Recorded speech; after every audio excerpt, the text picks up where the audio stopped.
Welcome back to all our listeners. It's that time of the week again, where we discuss all things FPL on the First 45 podcast, brought to you by Craig and Darren.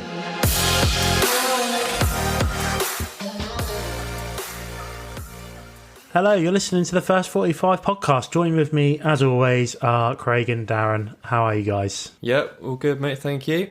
It was the week was going well until I had my mate and his dad over fit in the kitchen for us, doing us a bit of a favour. But unfortunately, end up dropping an £800 hob, the new hob. The Chuckle Brothers, bloody. Oh dear. That's a little bit worse than the Red Arrow. Oh. Yeah. That's all good. Jiminy cricket. You going to get the money back from that, Daz? Yeah, it's all under control, mate. Good to hear it. Well, yeah, I thought it was a good week in terms of FPL. Moving away, I had no induction hob smash this side, but it's nice to see Bale back in the mix, tearing it up. Nostalgic, felt like I was in my early 20s again. Winding back the years. Hey, I don't think you're in your early 20s when Bale was last in the Prem, Craigo. Well, maybe mid-20s. Early 30s, Early you mean? 30s, yeah. Early 30s. Yeah, just nice to see Bale back in the mix, getting the goals and actually just looking fire at the moment. I mean, the goal previous to this week was fantastic in itself against Burnley, that one where he just pinged it in off the post. I mean, it's literally the Bale that we know and the Bale that was in his prominence when he left Spurs for Real Madrid, right? So, it's actually quite nice to see. It's brilliant. Gives us a bit of food for thought. Yeah, I do like old G Bale. Got good fond memories from an FPL side there with the old Boxing Day captain. You remember that one? Hat-trick against Villa? One of my best memories in FPL, I think, that one. Yeah, mate, that was brilliant when you got that. Absolutely. Hat-trick. Wow. Bang. Was that 20? How many points? 20 odd. 20 odd, I think, yeah. 21. Yeah, about 21 points, wasn't it? Like 42-point captain. I remember it. I can see it.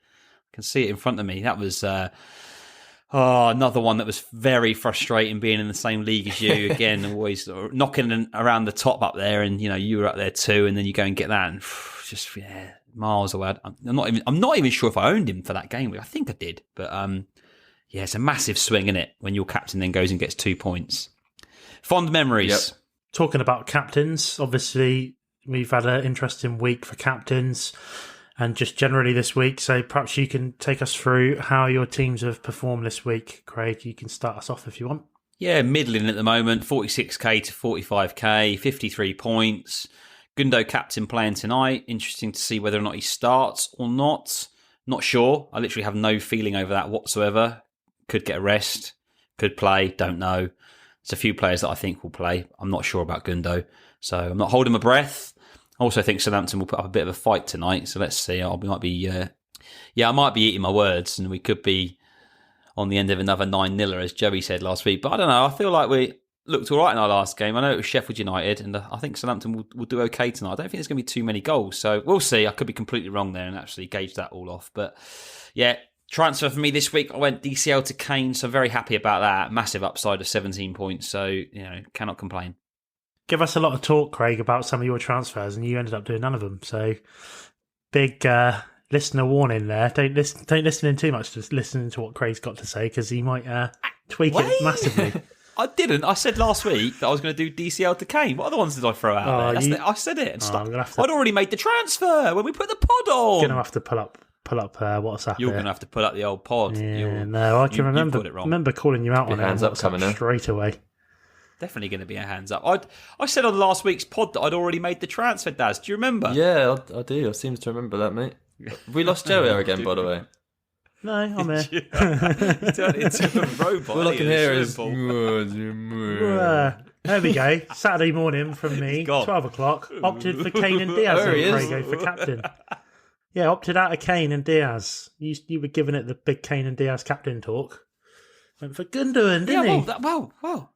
Yeah, that's the captains. But in terms of transfers, you said about transfers. Kane was already in. Anyway, I think we probably crossed our wires there. But yeah, there we go. Fair point, but also fair point from you. And thanks for reminding me that I was considering Kane and Diaz. I was. Don't know how much I was actually considering Kane, but I was definitely thinking about it. He looked quite good, but I don't know.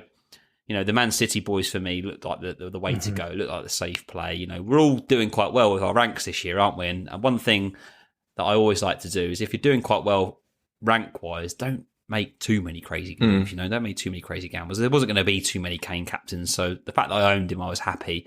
But of course, you was always captain hindsight, isn't it? It does kind of go to show as well how, we always look to the double game weeks for the captaincy, but it doesn't necessarily always pay dividends. I mean, the City guys we talked about last week, there was no standout in terms of who's going to play both games. Nobody knows. We'll see tonight. But those owning Kane, there must have been a few considering the captain armband for Kano, and at 16 points, it would have been a good shout in the end. But yeah, absolutely. Like I said, it crossed my mind of bringing him in. I don't know about you boys, but when you bring someone in on transfer, there's this like natural inclination to sort of lean towards them for the captaincy. Yeah, especially when it's a premium player. You're bringing in that premium. I've always got this subconscious where I'm bringing him in, and I might just be playing catch up. Like people might already have him, and there might be better options for captaincy.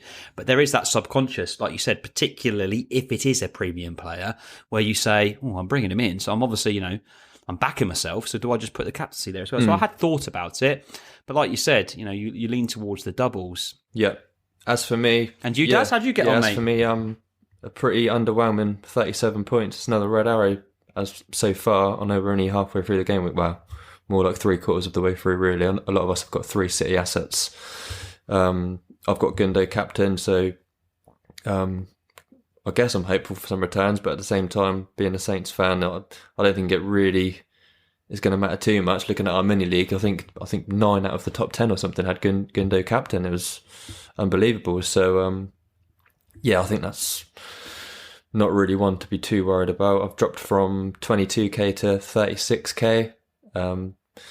What was looking like another fantastic season is kind of at risk of fizzling out a little bit for me. I'd kind of snap your hand off now for a top 10k, I think, but still, 9 or 10 game weeks left, so a lot still to play for. No transfer for me last week, so I've got 2 for the current game week. I'm going to try and come up with a plan to get Kano back in for 29.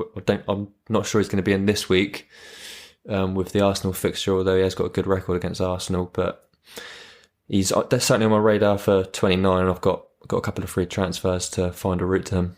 Interesting, Daz. What are you actually thinking then? You might have to lose a premium, right? Yeah, it's gonna have to be Salah, I think, if I get to Kane. That's the obvious route for me, really. I know Joe was going to lead us on to talk about Salah, but I might as well dive straight in here.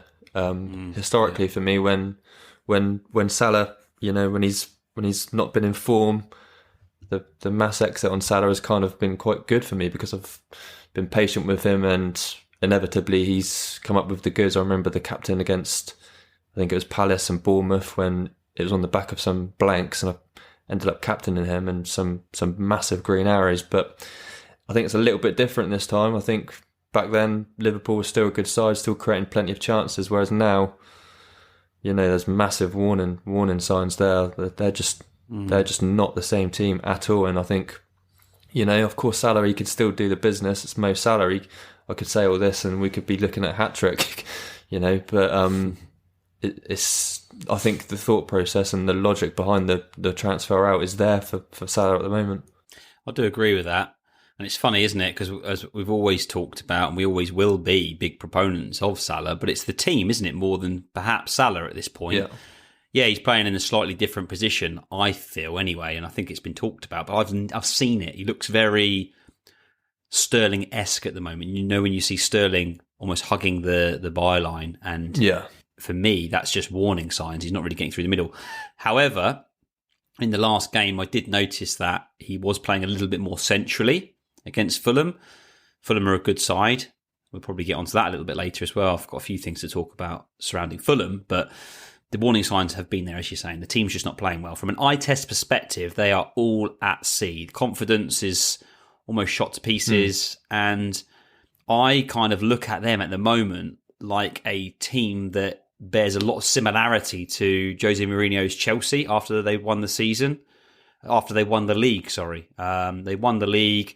They came into the next season and they just looked all over the place.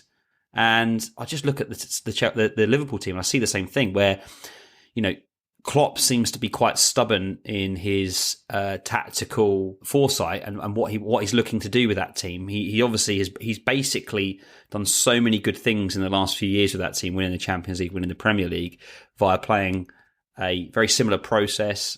And now it's obviously not working. He looks very lost, doesn't he? He doesn't look like he's willing to adapt and change things up just to try and get by and try and squeeze out, a 1-0 or something like that. They're kind of quite on the front foot and trying to do quite a lot in the final third, but they're getting caught out high lines, almost like very similar to how Southampton have been getting caught out, right? That Fulham game was no smash and grab. Fulham fully deserved the win, and actually it could have been 2-3, maybe 4. They were getting in behind so often, and especially that first half, it was no shock whatsoever when they took the lead through Lamina. They were lucky to get away with it until that moment, really. And as you say, Salah, he just looks a frustrated figure, doesn't he? He's just, most of the time, just jumping around like a salmon, bloody sulking, throwing his arms around at his teammates. And it's just not happening for them at the moment. And you can all picture it. Yeah, I think selling Salah is definitely a viable option at the moment. Yeah, he comes with a heavy heart, I'm sure, with you. I know you're massive fans like us on the pod, and that's not ideal. But saying that, you're very lucky that you've given it a couple of weeks. Otherwise, it would have been old Bruno, wouldn't it? You were toying with who to do. And when we talked, obviously, on the pod, probably good that we all actually did have a conversation, because, you were weighing up both and you were perhaps considering Bruno to go. And obviously, he got the points last week. Albeit a bit of luck in that, got a penalty, but he's just that type of player that he doesn't have to do all of the running around and looking like a headless chicken and the effort. I mean, he just got so much class in his game that he can get a goal out of nothing anyway, whether it be a penalty or just just creeping into the box or setting up a goal. So he still gets the point. So I wouldn't be getting rid of Bruno. Yeah, I was pleased with it. Also, no, it's all right. I was just going to say I would also be a bit nervous about selling Salah. However, now just seeing that Fulham game and now seeing that they've lost 7 games on the spin at Anfield, I mean, that's incredible. It's incredible. And by the way, he could turn around. As you say, he could easily go and get 2 or 3 goals. We've seen Liverpool play badly before this season when they got absolutely trounced at Villa Park 7-2. And he obviously got both goals. And that was astonishing, really, to be honest. They should, no team that's in the top 4 regularly should lose 7-2 to a club that is, middle to, encroaching on the top 6. So that was a massive eye opener, but he does it, doesn't he? He still gets the goals, and he can still do something against Wolves. Thing is, in your position, getting rid of Salah for Kane to come in is actually, I think it's okay, because Wolves have looked like a more rejuvenated team in the last few game weeks. They definitely look a bit more better at the back. And going forward, they look good as well. So, yeah, I know there's not a lot of goals in Wolves, but I see that they're pretty tight. They're a tight outfit. I don't see that being a big game. I think Liverpool will be lucky to come away with 3 points there, in my opinion. Yeah, I am actually probably likely to keep Salah just for this week and then do the double switch in 29 when obviously Liverpool got no fixture. It makes sense. And I've got my route to Kane really is DCL, and DCL obviously home to Burnley this week. It's not really a move I'm crazy about making for 28. So I'm likely to roll. So you're going to make a transfer and then keep 2. Yeah, that's right. Just on that, from my side, I don't need to get rid of Salah to get Kane in or something like that at the moment. And I actually already own Son, so I'm okay with perhaps maybe keeping Salah. But I actually still might get rid of Salah anyway, because he's not got a game and there's a lot of money tied up there. And of course, we've seen some good form from the likes of Aubameyang and perhaps a few others. So I too might get rid of Salah for the 29 and then maybe bring him back in, maybe bring him back in on wildcard. Yeah. Because they've got Arsenal, haven't they, in game week 13. To be honest, I actually see Arsenal turning them over. We know that you've got your eyes on Aubameyang at the moment as well, right? So be interesting to see what he does in the double in the blank game week against Spurs as well. That brings us on nicely to the next segment we want to talk about, which is Spurs resurgence and looking at perhaps whether Son or Bale are likely picks in the next couple of game weeks. So, Craig, perhaps we can touch on that. You own Son at the moment, but you don't have Bale. Perhaps you can give us your thoughts on whether you're looking at him as a serious contender to replace Salah. Yeah, for me, he's up there. I guess it probably will be Aubameyang or Bale. I looked at my team earlier and I was thinking to myself, Aubameyang was in the back of my mind. I talked about him a few pods back. and I liked the way he was playing.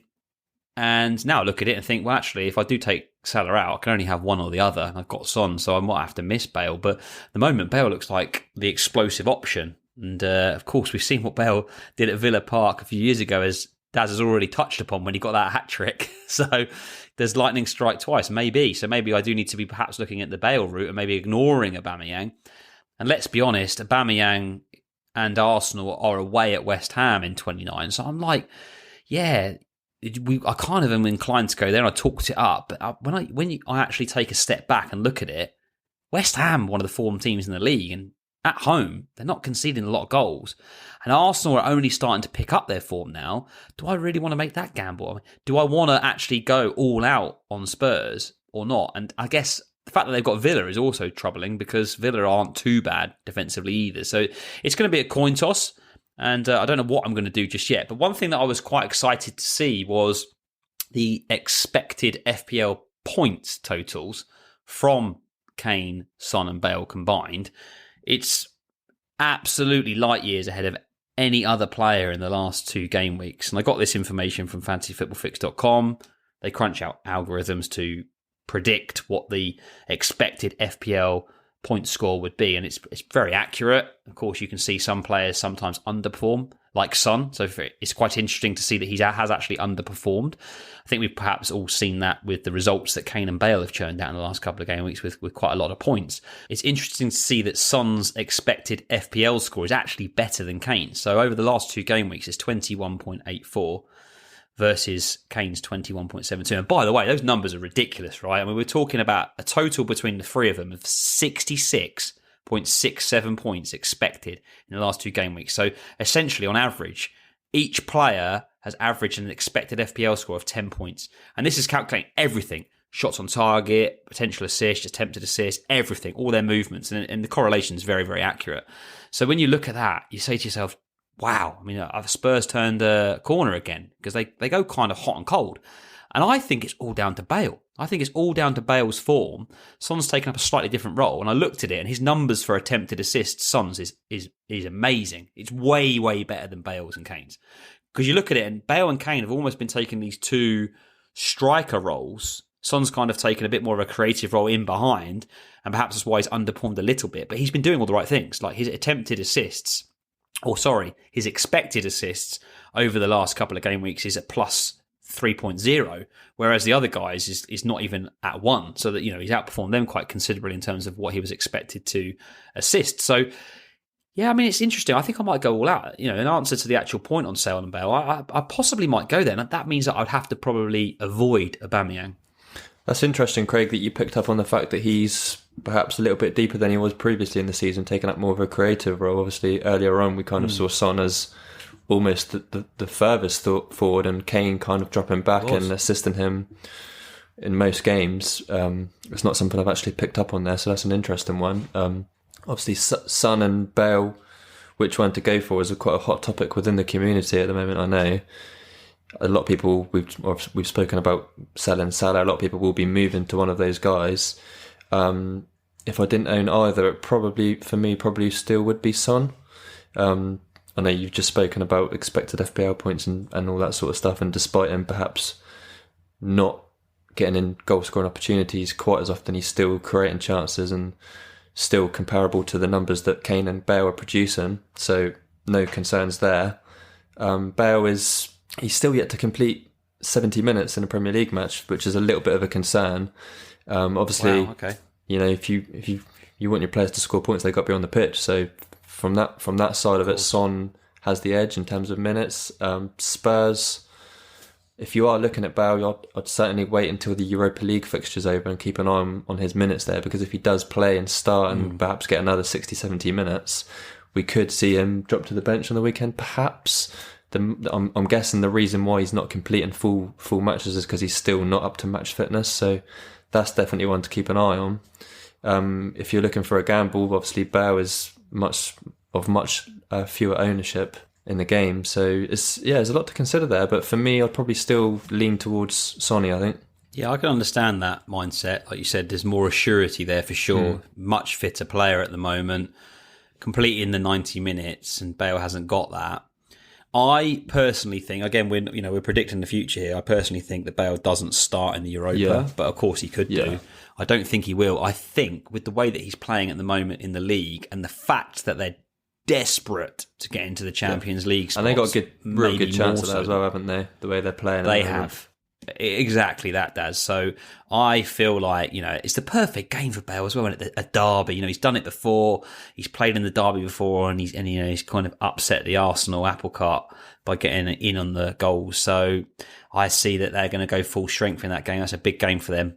Whereas the Europa League tie, I think, the opposition's much lesser, and I feel like they can still turn them over with a lesser team. So, yeah, Bale's one that I'm considering. Again, probably not going to do anything this week, might roll a transfer, but if I was out there now listening in and, I'm looking at making a move, I'd probably lean to Bale, and I know, as you said, Daz, you'd probably lean to Son. So I think both are absolutely viable options. I think the way they're playing together now is kind of something we were all drooling over when Bale signed, and it's only just sort of come to a head. It's just makes you wonder why it's taken so long. Obviously, Mourinho's he's with the player day in, day out. He's obviously not seen something, or there was a falling out, but they certainly seem to have made up now. And yeah, Spurs, they're looking good going forward with that front three.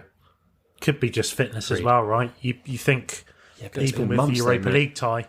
Yeah, I know. It has been months. You think even with the Europa League tie coming up, could he play to get minutes as well, right? If he's not match fit, I personally wouldn't be worrying too much for the reasons that you said, Craig, that he's going to be picked in a big match at the moment, surely. So if he plays a little bit in the Europa League, is that just him picking up minutes to try and get more fit, as well? Possibly. You could end up reading into it too much, I guess. Or not enough. You can do it's sometimes. Difficult, isn't it? Yeah, you can do. Yeah, Bale's a fine specimen of a man as well, isn't he? Let's be honest. I mean, he might not be up to full fitness at the moment, but even 60-70% fitness for Bale is, probably better than quite a few players in the Premier League. So at 100%. So yeah, so it's definitely one to watch. But yeah, I like it. I like the pick, and we all know that he can be explosive. So yeah, definitely one to be putting your eyes over. Yeah. Moving on then, perhaps we can kick off with you first, Daz. Who are you looking at for your captain or your potential shortlist of captains for game week 28? I think captain's really difficult this week, actually. I think we're going to see quite a few different captain picks.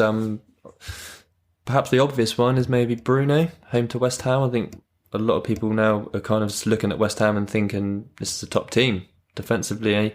So it's not necessarily a straightforward pick, but fixture-wise, probably Bruno has the edge on others, and obviously he is the standout asset in FPL probably at the moment, as we've spoken about in other podcasts.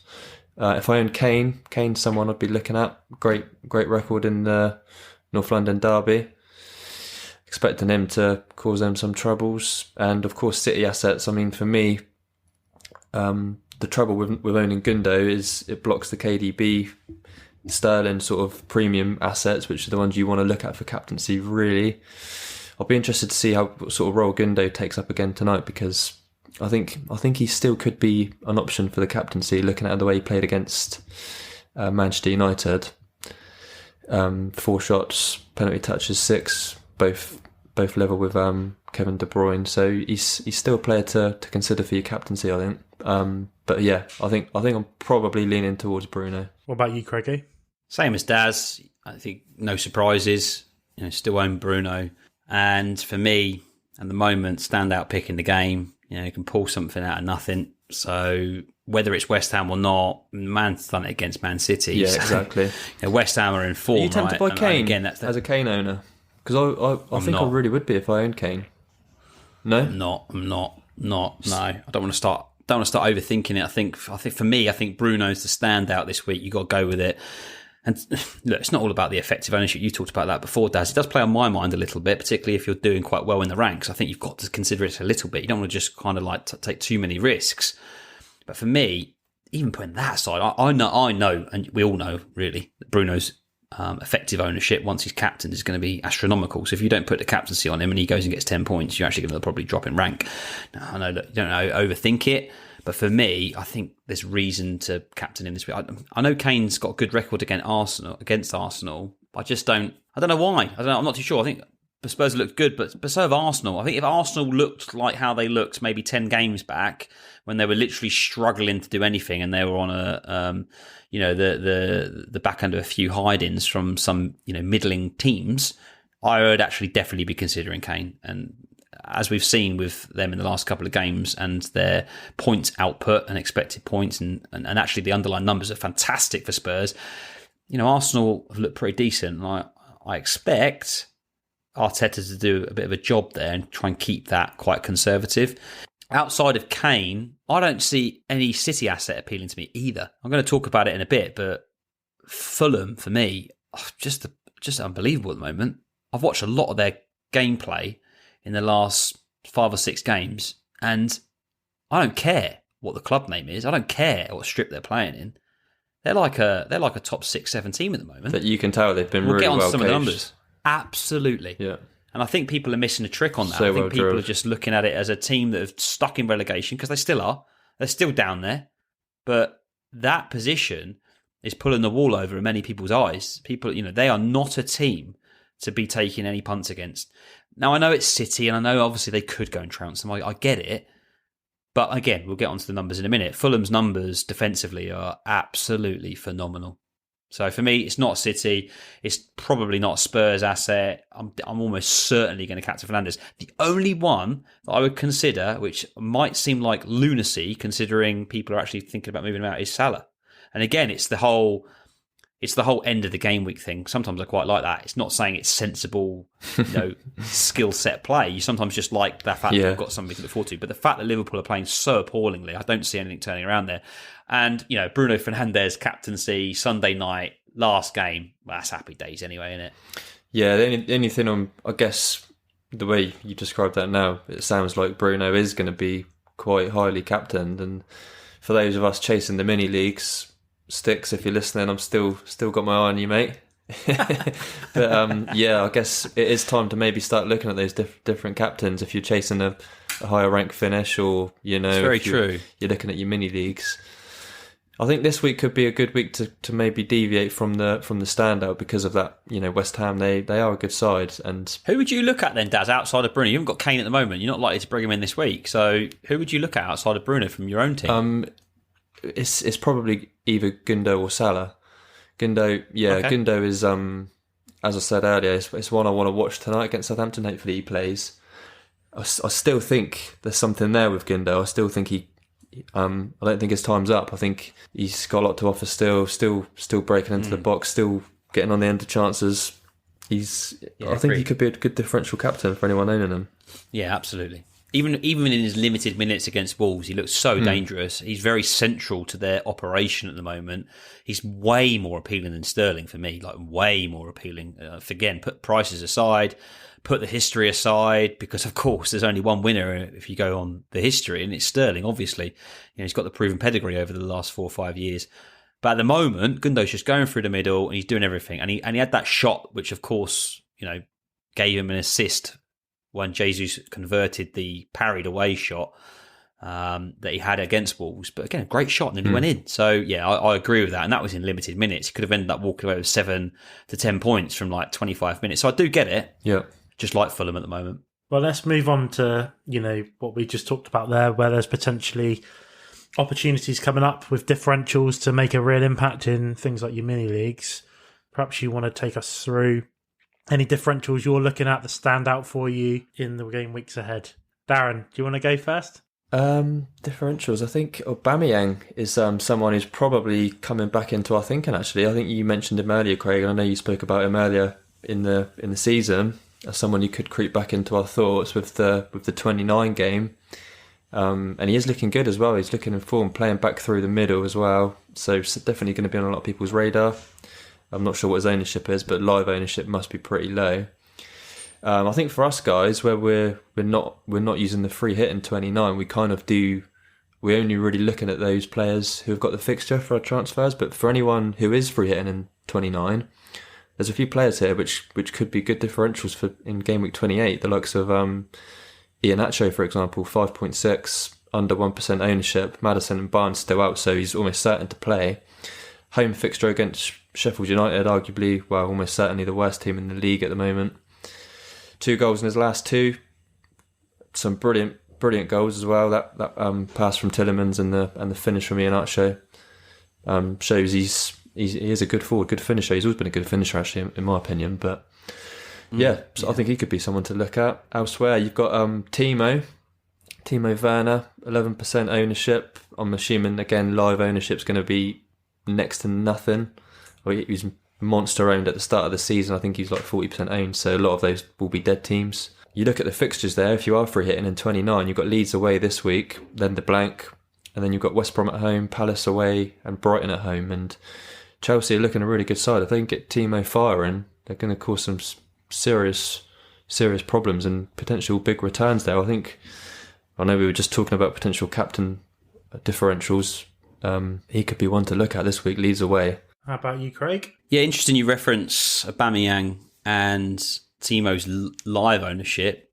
Again, if we take out the 38.8% dead teams, which means a team that's made no transfers in 5 game weeks, Aubameyang's is only 2.8% and Werner's is 4.7%. So it's under that 5% threshold. You're absolutely bang on there, Daz, that when you take out live teams, they're very lowly owned and definitely going to be explosive in terms of pushing you up the ranks.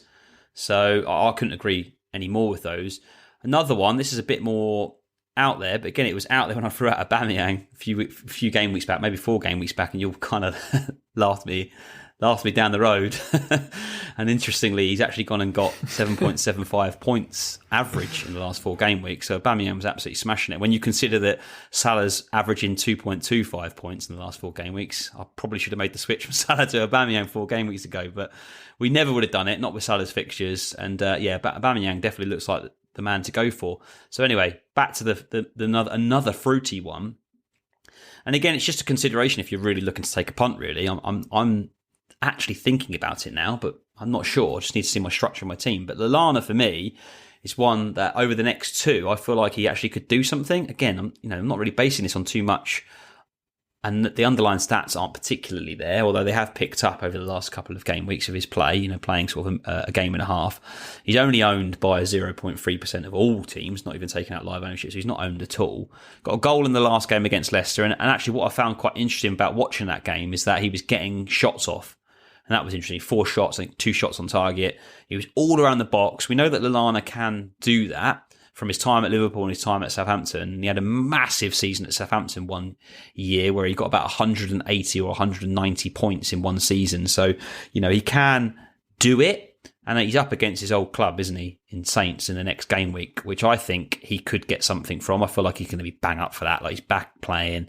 He was out before. He's back playing now. He's found his spot again in the Brighton team. And Brighton are crying out for goals and goal contributions at the moment because they're a team playing well and they're just getting completely outdone at the moment. And they're not getting any points, which is, they're an anomaly, massive anomaly at the moment. They're doing everything right and just not getting... It's a bit like Fulham, isn't it, from about 8 or 9 games ago where they were kind of doing everything right. Nothing was happening and they were just getting losses. And I find that Brighton are the same, right? And then he's got Newcastle at home in 29. So just, that's kind of like, it's an option which is outside of the box, outside of your Lingards and other teams like that. So yeah, there's an option there. I think Newcastle at the moment are the team to target, if I'm honest. So yeah, it's a bit of a punty one. You've obviously got something to add on that, Daz. What are you thinking? Yeah, it's just on the Brighton attackers in general, really. It's hard to put any faith in them, isn't it, with the form they're showing. As you say, they're creating the chances. They're just not putting them away, and it doesn't fill you with much confidence in the attackers. I think if I was to look at Brighton with the Newcastle 29 fixture in mind, it's probably from a defensive mindset, particularly against Newcastle. Absolutely no firepower in that team at all at the moment. So I think maybe Veltman at 4.3 could be an interesting option. He's looking good, under 1% owned. You're talking about differentials there. Scored a goal against Palace, so he's showing he's got a goal threat as well. He did. So yeah, I think Brighton defensively for me is where I'll probably be looking. Veltman's an interesting one, definitely someone that I've been looking at as well, which I've been looking at a lot more than Lallana, if I'm honest, and put the cards on the table. And he, again, is someone that has a very high expected FPL points total in the last couple of game weeks. Obviously, they've not done anything right. He's got no returns up the top of the pitch either. So no clean sheets, no attacking returns, and yet his expected FPL output was 10 or around 10 when I looked, which is a lot. That's a lot. Typically if you see a player that's got 3 or 4 points over the last couple of game weeks and they're a defender, you're going to see like an expected FPL score of 3 or 4. The fact that he's got 10, and then I looked at the numbers in a little bit more detail, is because he's up there and he's putting in balls and he's a threat, as you say. And this is not obviously considering the Palace goal, because it's the last couple of games, as I just said as well, where he's obviously not got any output at all. So, yeah, Veltman's definitely one at 4.3, and with Lamptey now out long term and confirmed, he's definitely one that I would perhaps be looking at for game week 29. I agree at that. And going back to Fulham, because this is one that I really wanted to talk about, because I've been paying a lot of attention on Fulham, and there's quite a few people that are still out there that maybe have a mindset of, Fulham aren't quite there at the moment, that they're a team that are still relegation fodder, or they're just a team that are riding a little bit of a wave. Well, I really like them at the moment, and from an FPL perspective, I think they actually need to be taken a little bit more seriously. You've got Aina and Adarabioyo at the back, and they are 6th and 9th for total points across all teams and all positions that are playing in game week 29 when you factor in the averages, because they've actually played a game week. They've actually played a game more from a double game week. You think about all the teams that are playing, there's 8 teams, and those two are sitting 6th and 9th. And the reason they're sitting 6th and 9th is because Fulham have actually kept 5 clean sheets in their last 7. And they're not playing rubbish teams either. They've conceded 2 goals in 7 games. 2. It's fantastic, isn't it, for when you consider they're a bottom 3 side right now? Well, yes, it's insane. It's actually insane. And people aren't really paying any attention. They've got a game in game week 29. And the reason people aren't paying attention to them is not only does everyone, including myself, own 2 or 3 Leeds assets, and then I'm thinking, we'll attack that game and I've got that set and I don't really need to look at it, and Leeds are a great team, and they are, absolutely. I can see an upset there. Again, going back to it, again, a team there, 2 goals, 7 games. They've played Liverpool, Tottenham, West Ham United, 3 informed teams in those 7. They've also played Burnley and Everton away, and they've conceded 2 and 7. I mean, again, it's not that they're playing fodder. They're not playing rubbish here, teams that are perhaps rubbish going forward and a little bit more susceptible at the back.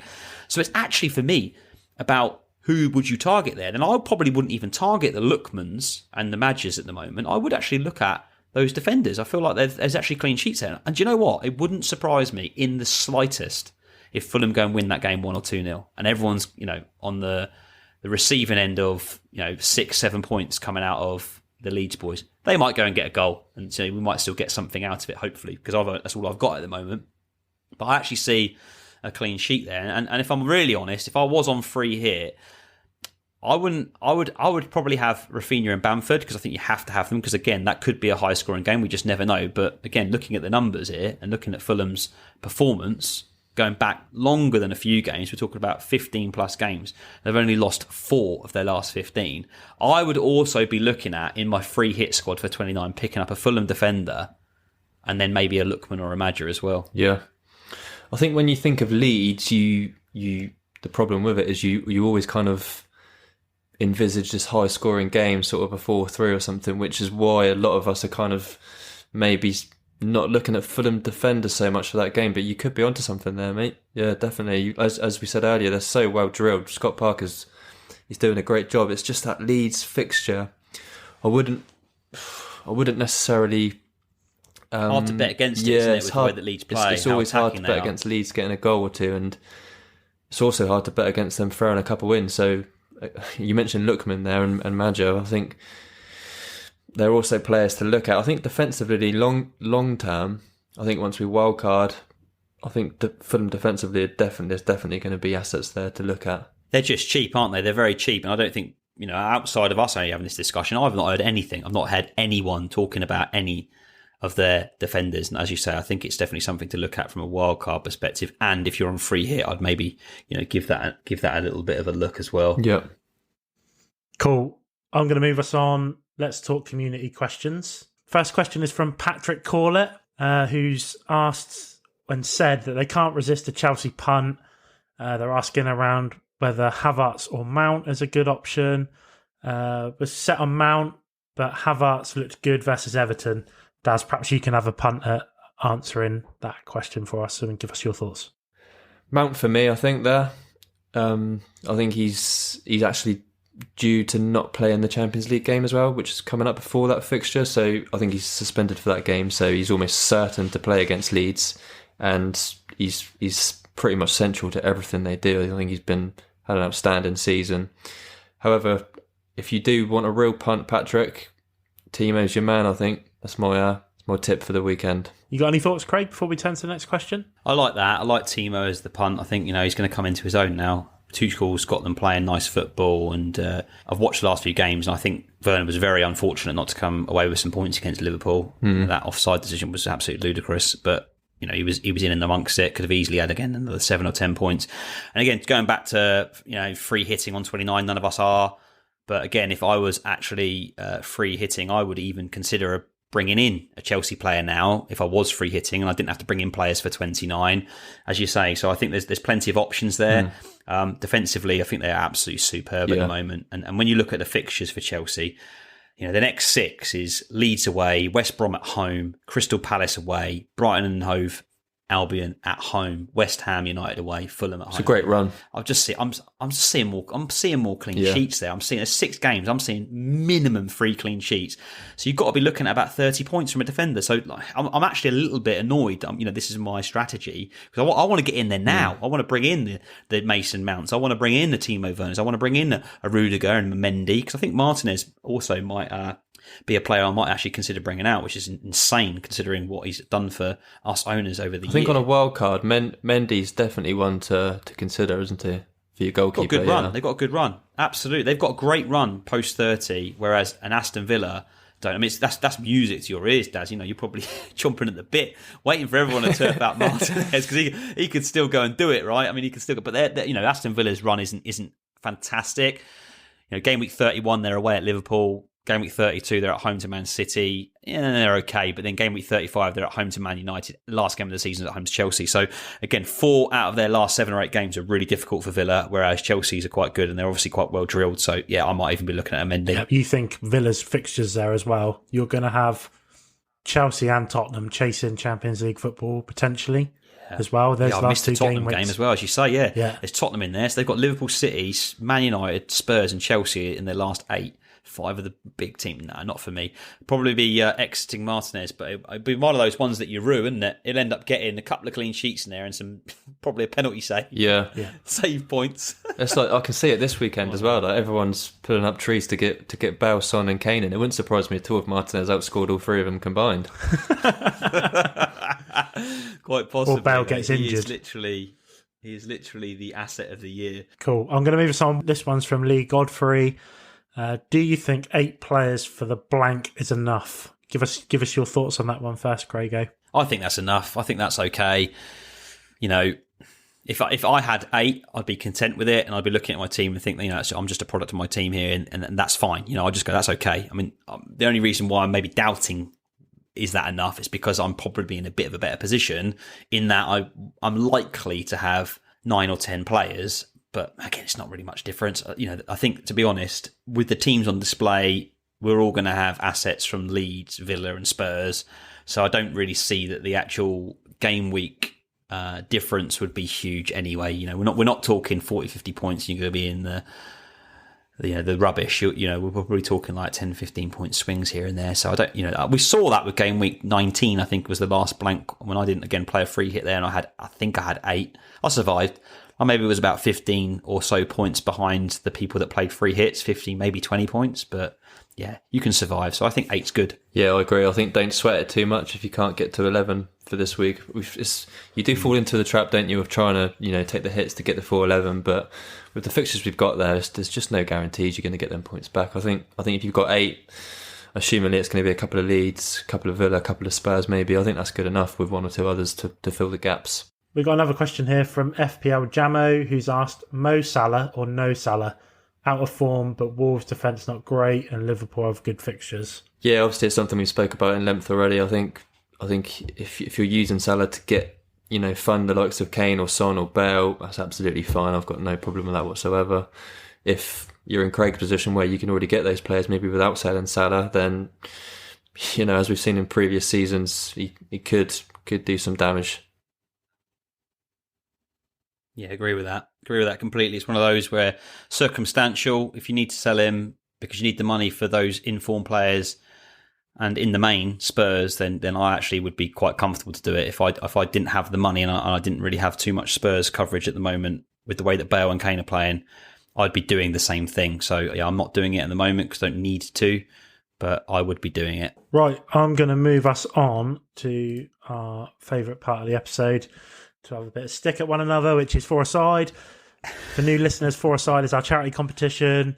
One of these guys is going to be given £100 to charity, which is to Mind, and they're taking on the FPL community every week. And if the community happens to beat Craig and Daz come the end of the season, each of them are going to get an extra £50 out and hand it over to Mind as well. So some really decent money here that we're playing for charity, and it's a fantastic cause. This week, we have Sophie from the FPL community, whose Twitter handle is Applecenius. And let's listen to Sophie's team.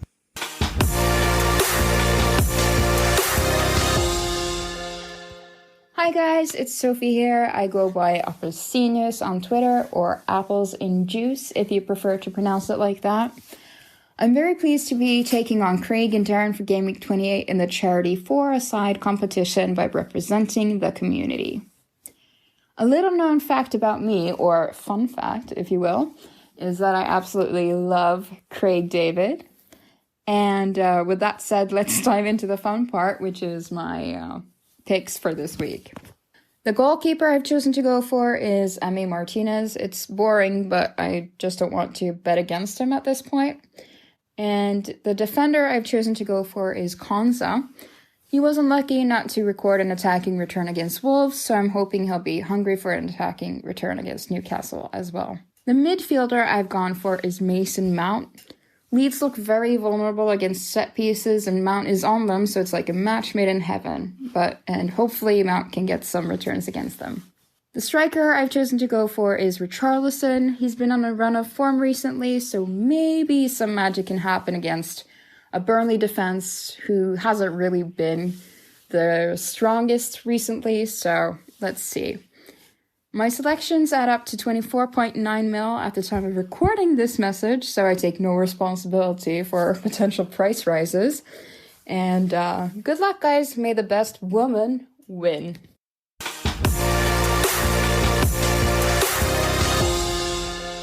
Yeah, nice team, Sophie. I like that. Actually, it's nice to have a week without a double game week, because we've seen Craig and I kind of fighting over the double game week players, and a lot of the community also. So I think we're hopefully going to see some variation this week, and I like your team there, Sophie. Nice. Yeah, it's very good. I like it. And as you say, Daz, it's nice to have a bit of variation this week. I think we're going to have a few different picks on our hands, hopefully.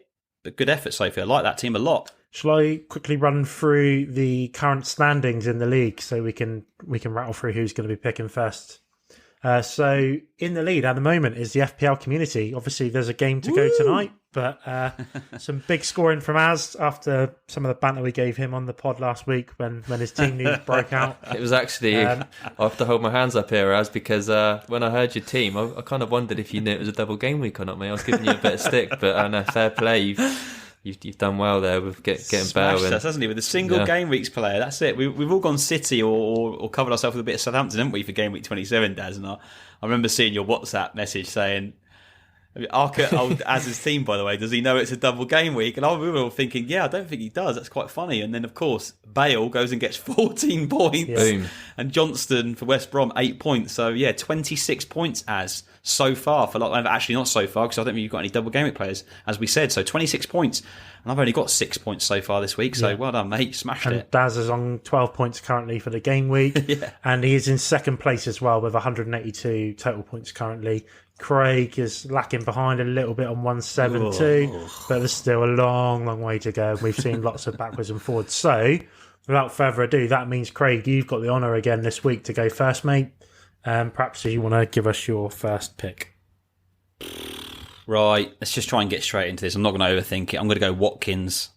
6.6 mil away at Newcastle. Nice.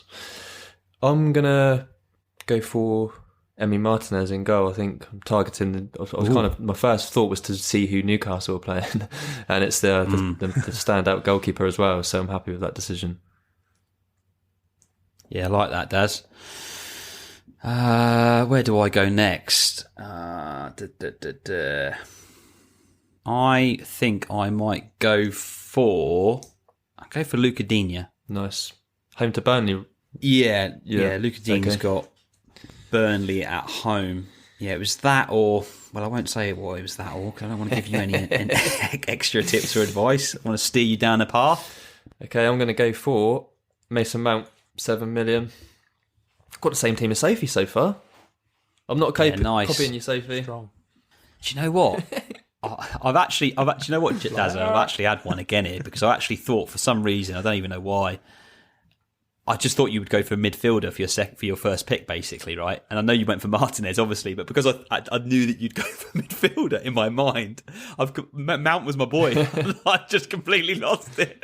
I've lost the plot again, and in fact, Luca Digne was probably my third choice defender, so I've had one again. Deary me. I'm not very good at this, am I? Yeah, I know, mate. Not good, am I? Right, well, that's it now, isn't it? So I'm going to go for Wilf Zaha, 7.1 at home to West Brom. My forward is going to be Iheanacho. I spoke about him earlier on, home to Sheffield United. I quite like his chances this week, Iheanacho. Yeah, that's good, that is, Daz. I think you're doing well. I think you got the strength over me this week again here. I didn't even really consider him, to be honest. I had Cavani and DCL as my alternative options within this bracket. So, yeah, nice one, mate. You've outdone me there. Didn't really even give him a thought. I did give the Leicester boys thought, though. So my other defenders that I had outside of Dean was Pereira and Castagna. You haven't picked stuff, have you? Fuck's sake. Anyway, I'm having a nightmare. Right, I've only got a goalkeeper to pick anyway, and I'm waffling on. So I'm going to go for, God bloody hell, let's hope it adds up. 5-5 plus 7-1 plus 6.2. Luca Digne is expensive. That's what's completely thrown me here, lads. So, fucking hell, it is too much as well. Bollocks. I've really fucked this up. Going to be going for fucking Button in goal. I know, mate. I know. 7. Oh, I'm going to have to go for fucking... I'm going to have to go all out. I don't even anticipate. How much you got? How much money you got? What position is it? Goalkeeper? Sorry, Daz. Goalkeeper, yeah. How much money have you got? I'm just counting it up. I shouldn't have gone Dean, really. He's fucked me over completely. I've got... I know who I'm going to go for. Guita here is 4.8, but I didn't really want to go for him. I wanted to bring in a Leicester player, but I've fucked this draft up this week. I'll go for fucking Guita then. Fuck it. I've ballsed it up again. It's going to have to be Guita. Fuck it. So I'm all in on I'm all in. That's 24.7 mil. I'm all in on the Palace at home to West Brom, and I kind of expect West Brom to make a bit of a challenge of that. Might get a goal. I'm going for Pereira, 5.9. Yeah, of course you are, prick. Of course you are. Oh dear. Playing quite advanced as well. I'm not happy about that. I've absolutely dropped the ball there. Were you even considering him? Please. Yeah, I've got Pereira. Yeah, good. Thank God for that. Thank God for that, he's showing me. Yeah, you just typed it in. You have! There's a flash on it. You've just typed that. That was the price. You've just typed that, haven't you? Up. Right, on that note, I think we should end the podcast. Don't forget to let us know your thoughts on Twitter at First45Pod. Hit the subscribe button on your podcast platform of choice and have a very good game week. Thanks ever to Craig and Daz for your words today. Thanks, guys. See you guys. Cheers, good luck. Everyone.